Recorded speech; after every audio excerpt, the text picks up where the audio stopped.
Welcome to war academy. ఈరోజు first article వచ్చేసి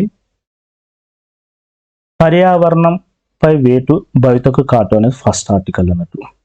ఈ ఆర్టికల్లో వచ్చేసి ఒక టెక్నికల్ టర్మ్ యూజ్ చేశారు. ఆ టర్మ్ పేరు వచ్చేసి ఏంటంటే రిస్క్ టిప్పింగ్. రిస్క్ టిప్పింగ్ అంటే ఏంటో ఒకసారి చూద్దాం.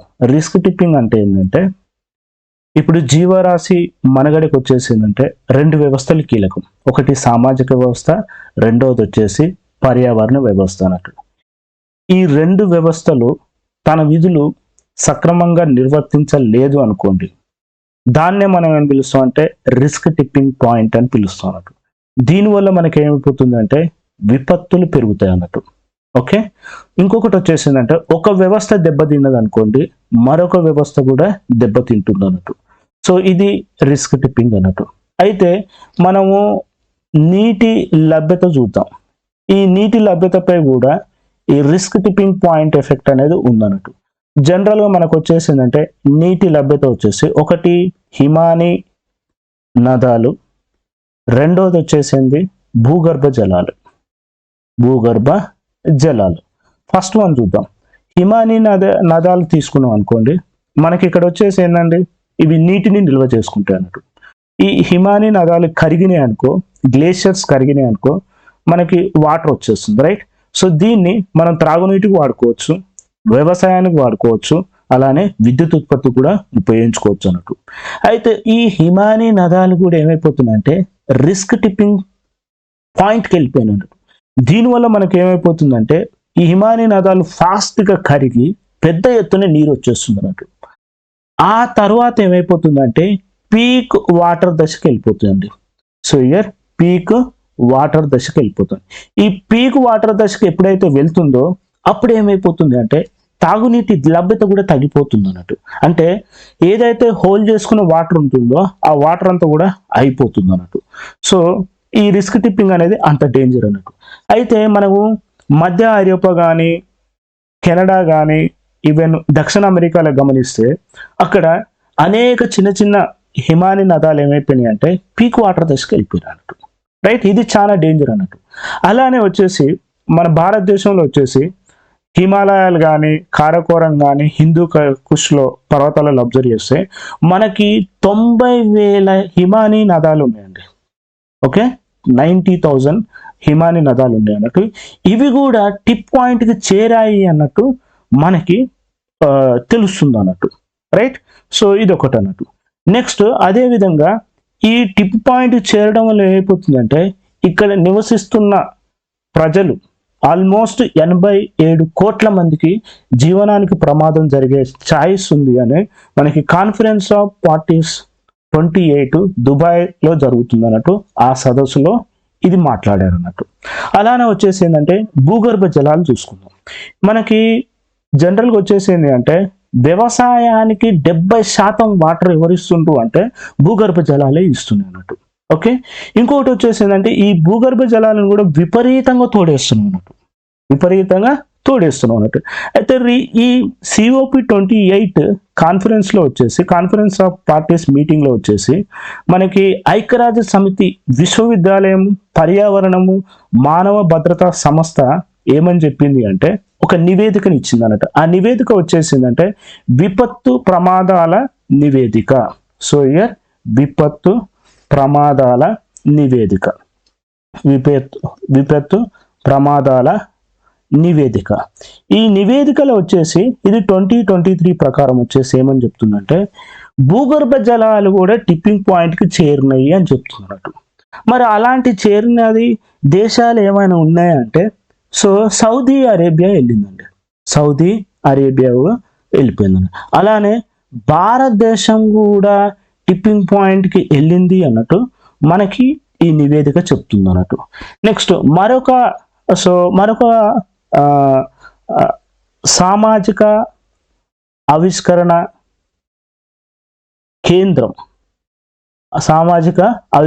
కేంద్రం అధ్యయనం ప్రకారం ఏమని చెప్తుంది అంటే భారత్లో 70 కోట్ల మంది గ్రామీణులు త్రాగునీటికి, సాగునీటి అవసరాలకి, పరిశ్రమలు, వాణిజ్యానికి మనం భూగర్భ జలాలే వాడుతున్నట్టు ఈ నివేదిక చెప్తుంది అన్నట్టు.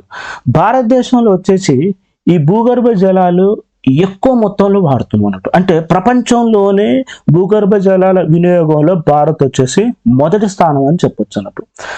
భారతదేశంలో నీటి నాణ్యత కూడా ఈ నివేదిక ఏం చెప్తుందంటే నీటి నాణ్యత విషయంలో భారత్ 120వ స్థానం ఉందని కూడా చెప్తుంది అన్నట్టు. సో అలానే మనకి ఇంకొక నివేదిక వచ్చేసి ఇంకొక నివేదిక వచ్చేసి మనకి ఏంటి అంటే భారత వాణిజ్య ప్రోత్సాహక మండలి ఈ నివేదిక ప్రకారం ఏం చెప్తుంది అంటే భూగర్భ జలాల నుంచి మనం ఏం చేస్తున్నాం అంటే ప్యాకేజ్డ్ వాటర్ చేస్తున్నాం అన్నట్టు. అంటే ఒక బబ్లింగ్ కంపెనీస్ ఉంటాయి అన్నట్టు. ఈ బబ్లింగ్ కంపెనీస్ ఏం చేస్తున్నాయి అంటే భూగర్భ జలాలను తోడి వాటిని ప్యాకేజ్ ఫామ్లో అన్నట్టు, లైక్ బిస్లరీ వాటర్ అని ఆర్ ప్యాకెట్లలో దొరికే వాటర్ కానీ ఇట్లాంటి వాటన్నిటిని మనం ఏం పిలవచ్చు అంటే బబ్లింగ్ కంపెనీస్ ఇవి చేస్తుంటారు అన్నట్టు. అయితే చెన్నైలో వచ్చేసి 600 బబ్లింగ్ కంపెనీస్ ఉన్నాయి అన్నట్టు. ఇవి భూగర్భ జలాన్ని బాగా తోడేయడం వల్ల ఈరోజు ఏమైపోయినాయంటే భూగర్భ జలాలు అడుగంటిపోయినాయి అన్నట్టు. ఎప్పుడైతే భూగర్భ జలాలు అడుగంటిపోతాయో పంటలు కూడా ఏమైపోతాయి, తక్కువ పండుతాయి అన్నట్టు. రైట్. సో ఇది అన్నట్టు. నెక్స్ట్ మరొకటి వచ్చేసి ఏంటంటే వరల్డ్ మెట్రోలాజికల్ ఆర్గనైజేషన్ అంటే ప్రపంచ వాతావరణ సంస్థ ఏం చెప్తుంది అంటే 2001 to 2010తో పోలిస్తే 2011-2020 మధ్యలో గ్రీన్లాండ్, అంటార్క్టికా 38% మంచు కరిగినట్టు ఈ నివేదికలో పేర్కొందన్నట్టు. మరొక విషయం వచ్చేసి ఏంటంటే అట్ ద సేమ్ టైమ్ ఈ ప్రపంచ వాతావరణ సంస్థ ఏం చెప్తుంది అంటే వేడి కూడా పెరిగిందని చెప్తున్నట్టు. ఈ వేడి పెరగడం వల్ల 5 లక్షల మంది అదనంగా మరణిస్తున్నారు అన్నట్టు ఈ నివేదిక చెప్తుంది అన్నట్టు ప్రతి ఏటా. సో వృద్ధులు, రోగులు అండ్ ప్రమాదకరమైన పనులు చేసే వాళ్ళే ఎక్కువ మరణిస్తున్నట్టు మనకి ఈ ప్రపంచ వాతావరణ సంస్థ చెప్తుంది అన్నట్టు. ఇది ఫస్ట్ ఆర్టికల్ అండి. నెక్స్ట్ ఆర్టికల్ వచ్చేసి ఏంటి అంటే సరైన సహాయంతోనే రైతుకు ఉపశమనం అని చెప్తుంది అన్నట్టు. అంటే మీకు ఇటీవల మనకి ఏమైపోయిందంటే మనకి రైతులు ఆత్మహత్యలు బాగా చేసుకుంటున్నారు అన్నట్టు. ఇది చాలా విచారమైంది. ఈ రైతు ఉపశమనం గురించి ఏమేమి చేయాలో ఒకసారి చూద్దాం అన్నట్టు. జనరల్గా వచ్చేసి ఏంటంటే మానవ కార్యకలాపాల వల్ల వాతావరణంలో మార్పులు వచ్చేస్తున్నాయి. ఎప్పుడైతే వాతావరణంలో మార్పులు వచ్చేస్తాయో ప్రకృతి విపత్తులు పెరుగుతాయి అన్నట్టు. లైక్ మనకి రీసెంట్గా వచ్చేసి ఏమంటారు అనేక తుఫాన్లు కూడా వస్తున్నాయి అన్నట్టు. రైట్. సో చీడపీడలు పెరిగిపోతున్నాయి, పెట్టుబడి ఖర్చు కూడా పెరిగిపోయింది, గిట్టుబాటు ధర కూడా పెరిగిపోయింది అన్నట్టు. దీనివల్ల ఏమైపోయింది, అన్ని పెరిగినాయి, రైతుకు ఆదాయం ఎక్కువ రావట్లే అన్నట్టు, అప్పు ఎక్కువ అవుతుంది అన్నట్టు. సో దీనివల్ల మనకి ఏమైపోతుంటే రైతులు ఆత్మహత్యలు చేసుకోవాల్సి వస్తుంది అన్నట్టు. రైట్. సో ఇప్పుడు వచ్చేసి ఏంటంటే జాతీయ నేర గణాంక సంస్థ లెక్కల ప్రకారం ఏం చెప్తుంది అంటే రైతు కూలీలు 11,000 మంది ఆత్మహత్య చేసుకుంటున్నారని చెప్తుంది అన్నట్టు ఈ నివేదికలో. రైట్.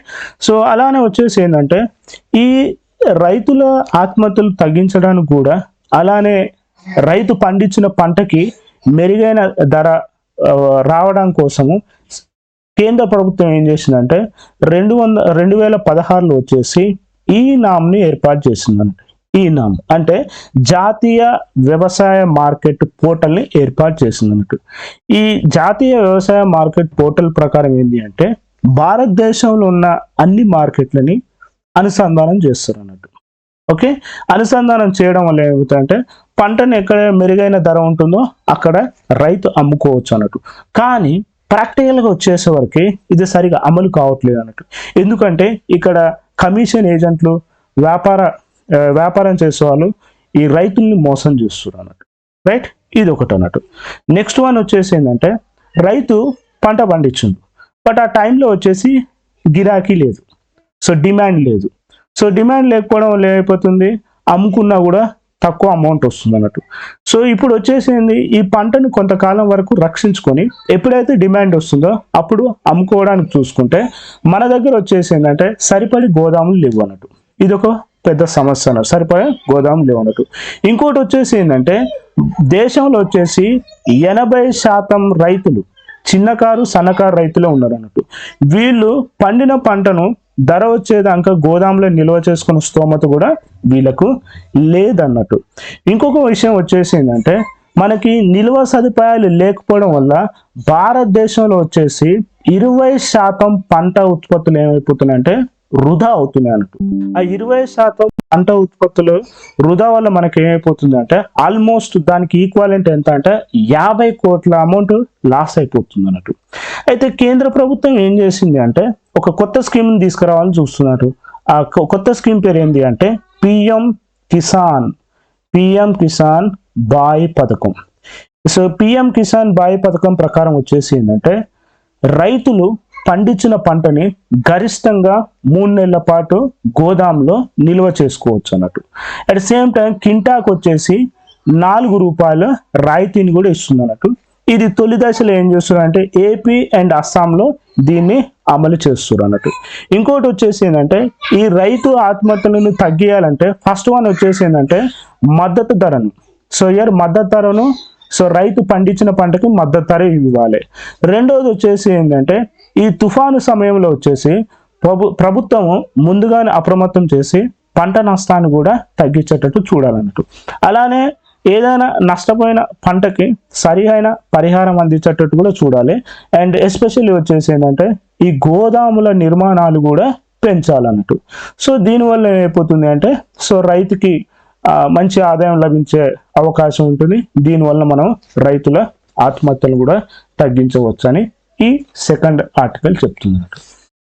అండ్ థర్డ్ ఆర్టికల్ వచ్చేసి ఏంటంటే చెత్తకు నిప్పు కాలుష్యం ముప్పు అనేది ఒక థర్డ్ ఆర్టికల్ వచ్చింది అన్నట్టు. అయితే జనరల్గా మనం అక్కడక్కడ చూసే ఉంటాం ఏంది చెత్తని ఏం చేస్తుంది దీనికి డిప్పు పెడుతుంది. సో దీనివల్ల వచ్చేసి ఏమైపోతుంది అంటే ఇందులో వచ్చేసి బయో వ్యర్థాలు కూడా ఉంటాయి అన్నట్టు. అంటే ఆసుపత్రులు కానీ ల్యాబ్లు కానీ క్లినిక్స్ కూడా కొన్ని బయో వ్యర్థాలను రిలీజ్ చేస్తుంది అన్నట్టు. వాటిని తగలబెట్టడం వల్ల ఏమైపోతుందంటే హానికరమైన వాయువులు రిలీజ్ అవుతున్నాయి అన్నట్టు. ఇవి గాలిలో కలిసిపోవడం వల్ల ఏమైపోతుందంటే వాయువు నాణ్యత కూడా తగ్గిపోతుందని చెప్తున్నట్టు. సో రీసెంట్గా వచ్చేసి ఏంటంటే PCB పొల్యూషన్ కంట్రోల్ బోర్డు ఏమని చెప్తుంది అంటే సో హైదరాబాద్లో వచ్చేసి HCU, అలానే Sanath Nagar, next Mylaram, ICRISAT, ECL ఈ ప్రాంతంలో వచ్చేసి వాయువు నాణ్యత తగ్గింది అన్నట్టు మనకి ఈ ఆర్టికల్లో చెప్తున్నారు. అలానే PCB so pollution control board వచ్చేసి ఏం చేసింది అంటే వాయువు నాణ్యత సూచిని రిలీజ్ చేస్తుంది అన్నట్టు. సో వాయు నాణ్యత సూచి, ఈ వాయు నాణ్యత సూచిలో చూసుకుంటే మనకి 6 భాగాలుగా విభజించబడిందండి. ఒకటి వచ్చేసి ఏంటంటే 0 to 50 వాల్యూ వచ్చేసి 50 to 100 and 101 to 200, so 201 to 300, so 301 to 400, so 401 to 500 ఇలా ఏం చేసిందంటే వాయు సూచికను రిలీజ్ చేసింది. ఇందులో వచ్చేసి 0 to 50 ఉందనుకోండి మంచిగానే ఉంది అన్నట్టు, అంటే ఎలాంటి ప్రభావం ఉండదని చెప్పొచ్చు. 50 to 100 ఏంటంటే సంతృప్తికరం అన్నట్టు. సో ఈ స్థితిలో ఉంటే ఏంటంటే సంతృప్తికరం అన్నట్టు, అంటే సున్నితమైన వారికి మాత్రమే శ్వాస సమస్యలు వస్తాయి అన్నట్టు. నెక్స్ట్ 101 to సో 200 ఉందంటే ఏంటంటే సాధారణం అన్నట్టు. సాధారణంలో వచ్చేసి ఏంటంటే అస్తమా, గుండె జబ్బులు, ఊపిరితిత్తుల సమస్యలు ఉన్న వాళ్ళు ఏంటంటే ఇబ్బందులు పడుతున్నారు అన్నట్టు. నెక్స్ట్ 201 to 300 వచ్చేసి ఏంటంటే అధమం అంటే బ్యాడ్. సో ఈ దీర్ఘకాలంలో ఏమైతాయంటే శ్వాసకోశ సమస్యలు కూడా వచ్చే ఛాన్స్ ఉందన్నట్టు, ఇంత నెంబర్ ఉందనుకోండి వాయువు నాణ్యత. నెక్స్ట్ మరింత అధమం అన్నట్టు 301 to 400 వచ్చేసి మరింత అధమం. దీనివల్ల మనకి ఏమవుతుందంటే శ్వాస సమస్యలు వస్తాయి అన్నట్టు. 401 to 500 ఉండనుకో తీవ్రం అన్నట్టు, అంటే ఆరోగ్యవంతులు కూడా ఏమైపోతున్నారంటే ప్రభావం అయ్యే ఛాన్స్ ఉంది అన్నట్టు. మనకి ఈ పొల్యూషన్ కంట్రోల్ బోర్డు వాయు నాణ్యత సూచన రిలీజ్ చేస్తుంది. అందులో ఈ వాల్యూస్ ప్రకారం ఇవి డేంజర్ అన్నట్టు. సో ఇప్పుడు వచ్చేసి ఏంటంటే మనకి హైదరాబాద్లో వచ్చేసి ఏ స్థితిలో ఉన్నామంటే ఈ 301 to 400 మధ్యలో ఉందన్నట్టు, అంటే మరింత అదము. అంటే దీనివల్ల మనకి ఏమవుతుంది భవిష్యత్తులో శ్వాస సమస్యలు పెరిగే ఛాన్స్ ఉందన్నట్టు మనకి ఈ ఆర్టికల్ చెప్తున్నట్టు. రైట్, నెక్స్ట్ ఆర్టికల్ వచ్చేసి ఏంటంటే శిలాజ ఇంధనాలకు స్వస్తి చెప్పుతామని చెప్తున్నారు. అంటే మనకి ఏంటండి కాన్ఫరెన్స్ ఆఫ్ పార్టీస్ 28 సదస్సు వచ్చేసి మనకి ఎక్కడ జరుగుతుంది, దుబాయ్లో జరుగుతుంది. ఈ దుబాయ్లో వచ్చేసి ఏమంటున్నంటే ఈ శిలాజ ఇంధనాలని, శిలాజ ఇంధనాలు అంటే ఏంది, సో బొగ్గు కానీ చమురు కానీ లేకపోతే సో న్యాచురల్ గ్యాస్ కానీ వీటన్నిటి మనం ఏమని పిలిచిన శిలాజ ఇంధనాలు అని పిలుస్తాం అన్నట్టు. వీటికి స్వస్తి చెప్పాలన్నట్టు 106 దేశాలు అంటున్నాయి అన్నట్టు, 106 దేశాలు అంటున్నాయి. అలానే మనకి ఏమైపోయింది, ఇండస్ట్రియలైజేషన్ తర్వాత సో 1850 తర్వాత మనకి ఏమైంది, పొల్యూషన్ అనేది బాగా పెరిగిపోయింది అన్నట్టు, రైట్. అంటే ఇప్పుడు దీనివల్ల ఏమైపోయిందంటే పేద దేశాలకు వచ్చేసి చాలా లాస్ జరిగింది అన్నట్టు. సో ఈ వాతావరణ మార్పుల వల్ల ఈ పేద దేశాలకు జరిగిన నష్టాన్ని పూరించడానికి ఒక పరిహార నిధిని కూడా ఏర్పాటు చేస్తున్నట్టు. సో పరిహార నిధిని కూడా సో ఏర్పాటు చేస్తున్నట్టు, రైట్. ఇది ఒకటి. నెక్స్ట్ వన్ వచ్చేసి ఏంటి అంటే ఈ వాతావరణ మార్పుల వల్ల ఏమవుతుంది అంటే భూతాపం పెరుగుతుంది అన్నట్టు. ఈ భూతాపం కూడా ఎస్పెషల్లీ ఈ రవాణా రంగం నుంచి అత్యధికంగా జరుగుతుందని కూడా ఈ COP28 సదస్సులో మాట్లాడారు అన్నట్టు. మరొక విషయం వచ్చేసి ఏంటంటే మనము ప్యారిస్ తీర్మానం చేసుకున్నామండి, ప్యారిస్ తీర్మానం. ఈ ప్యారిస్ తీర్మానం ఏం చెప్తుంది అంటే ఏదైతే భూతాపం ఉందో ఈ భూతాపం వచ్చేసి పెరుగుదల 1.5 డిగ్రీ సెల్సియస్ ఉందండి. ఈ 1.5 డిగ్రీ సెల్సియస్ దగ్గరనే స్థిరీకరించాలన్నట్టు అప్పుడు అగ్రిమెంట్ చేసుకున్నాం అన్నట్టు. ఇప్పుడు అది నెరవేరిందా నెరవేరలేదా అనేది కూడా సమీక్షిస్తున్నారు అన్నట్టు. ఇది ఈ ఆర్టికల్లో ఉన్న ఇంపార్టెంట్ పాయింట్స్ అన్నట్టు, రైట్. సో నెక్స్ట్ వన్ వచ్చేసి ఏంటంటే ఈ ప్రమాదాలు వచ్చేసి రోడ్ యాక్సిడెంట్స్. ఈ రోడ్ యాక్సిడెంట్స్ వచ్చేసి మనకి ఎక్కువ డిసెంబర్ మాసంలో జరుగుతుంది అన్నట్టు. ఎవరు చెప్తున్నారు దీని గురించి అంటే NCRB చెప్తుంది, అంటే నేషనల్ క్రైమ్ రికార్డ్ బ్యూరో చెప్తుంది. ఏమని చెప్తుంది అంటే తెలంగాణలో వచ్చేసి రోడ్డు ప్రమాదాలు ఎక్కువ డిసెంబర్ మాసంలో జరుగుతున్నాయని చెప్తుంది అన్నట్టు. దానికి గల కారణాలు అబ్జర్వ్ చేస్తే ఒకటి వచ్చేసి ఏంటంటే ఈ డిసెంబర్ సమయంలో మనకి డిసెంబర్ మంత్లో వచ్చేసి చలి ఎక్కువగా ఉంటుంది అన్నట్టు. రెండవది వచ్చేసి ఏంటంటే పొగ మంచు ఎక్కువ ఉంటుంది అన్నట్టు. And at same time vehicles కూడా వేగంగా వెళ్తుంది అన్నట్టు. అండ్ 6 o'clock మనకి ఏమవుతుందంటే చీకటి పడుతుందండి. ఈ కారణాల వల్ల ఏమైపోతుంది అంటే డిసెంబర్ మాసంలో వచ్చేసి రోడ్డు ప్రమాదాలు ఎక్కువగా జరుగుతున్నాయి అన్నట్టు జాతీయ నేర గణాంక సంస్థ చెప్తుంది అన్నట్టు, రైట్. అండ్ నెక్స్ట్ ఆర్టికల్ వచ్చేసి గర్భ నృత్యం అండి. సో ఈ గర్భ నృత్యం వచ్చేసి ఏంటంటే ఇది ఒక సాంప్రదాయ నృత్యం అన్నట్టు. ఎక్కడ ఈ గర్భ నృత్యం చేస్తారంటే గుజరాత్లో. సో గుజరాత్లో వచ్చేసి గర్భ నృత్యం ఉందన్నట్టు. అయితే మనకి యునెస్కో వచ్చేసి ఈ గర్భ నృత్యాన్ని యునెస్కో జాబితాలో చేర్చింది అన్నట్టు, రైట్. సో ఇది ఇంకొక ఇంపార్టెంట్ ఆర్టికల్ అన్నట్టు, రైట్. ఈరోజు వచ్చేసి లాస్ట్ ఆర్టికల్ వచ్చేసి ఏంటంటే సుకన్య సమృద్ధి యోజన. ఈ సుకన్య సమృద్ధి యోజన మెయిన్ పర్పస్ ఏందో ఒకసారి చూద్దాం అన్నట్టు. ఈ సుకన్య సమృద్ధి యోజన వచ్చేసి ఏంటంటే ఇది ఆడపిల్లల కోసం అన్నట్టు, ఓకే. జనరల్లీ మనకు తెలుసు కండి.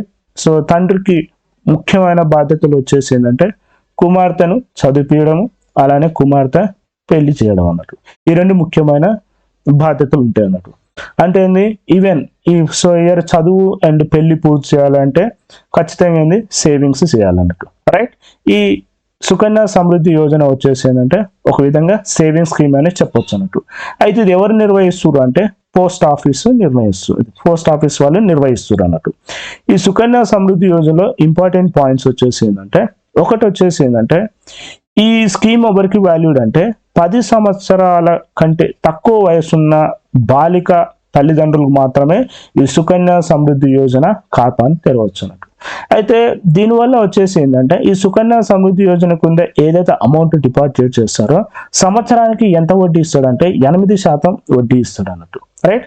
సంవత్సరానికి గరిష్టంగా ఎంత డిపాజిట్ చేయొచ్చు అంటే 1,50,000 వరకు కూడా డిపాజిట్ చేయొచ్చు అన్నట్టు, ఓకే. 1,50,000 వరకు డిపాజిట్ చేయొచ్చు అన్నట్టు. అండ్ ఇది 15 years వరకు ఇన్వెస్ట్మెంట్ చేయాలన్నట్టు. మెచ్యూరిటీ పీరియడ్ వచ్చేసి ఎప్పుడు వస్తుంది అంటే ఎప్పుడైతే ఆడపిల్లకు వచ్చేసి 21 సంవత్సరాలు వస్తున్నాయో అప్పుడు ఈ అమౌంట్ని ఏం చేయొచ్చు అంటే విత్డ్రా చేసుకోవచ్చు అన్నట్టు, రైట్. ఇది సుకన్య సమృద్ధి యోజన స్కీమ్ గురించి ఉంది, right. Thank you very much.